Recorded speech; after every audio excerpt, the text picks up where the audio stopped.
Genesis chapter 39. Now Joseph had been brought down to Egypt, and Potiphar, an officer of Pharaoh, the captain of the guard, an Egyptian, had bought him from the Ishmaelites, who had brought him down there.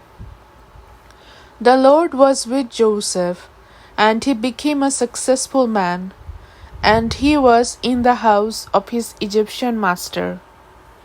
His master saw that the Lord was with him, and that the Lord caused all that he did to succeed in his hands.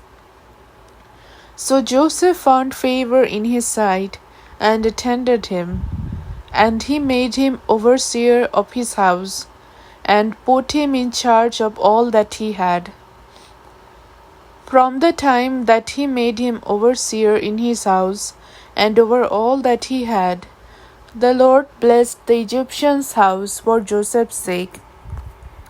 The blessing of the Lord was on all that he had, in house and field. So he left all that he had in Joseph's charge, and because of him he had no concern about anything but the food he ate. Now Joseph was handsome in form and appearance. And after a time his master's wife cast her eyes on Joseph, and said, "Lie with me." But he refused, and said to his master's wife, "Behold, because of me my master has no concern about anything in the house, and he has put everything that he has in my charge.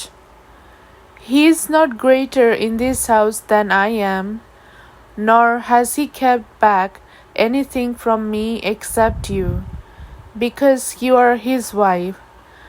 How then can I do this great wickedness and sin against God?" And as she spoke to Joseph day after day, he would not listen to her, to lie beside her or to be with her. But one day, when he went into the house to do his work, and none of the men of the house was there in the house, she caught him by his garment, saying, "Lie with me." But he left his garment in her hand, and fled and got out of the house. And as soon as she saw that he had left his garment in her hand, and had fled out of the house, she called to the men of her household, and said to them, "See, he has brought among us a Hebrew to laugh at us. He came in to me to lie with me, and I cried out with a loud voice. And as soon as he heard that, I lifted up my voice and cried out. He left his garment beside me, and fled and got out of the house. Then she laid up his garment by her until his master came home.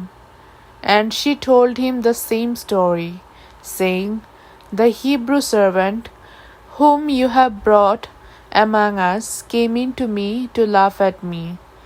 But as soon as I lifted up my voice and cried, he left his garment beside me, and fled out of the house."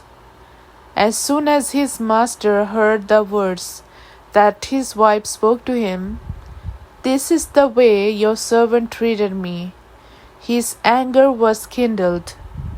And Joseph's master took him and put him into the prison, the place where the king's prisoners were confined, and he was there in prison. But the Lord was with Joseph, and showed him steadfast love, and gave him favor in the sight of the keeper of the prison. And the keeper of the prison put Joseph in charge of all the prisoners who were in the prison. Whatever was done there, he was the one who did it. The keeper of the prison paid no attention to anything that was in Joseph's charge, because the Lord was with him. And whatever he did, the Lord made it succeed.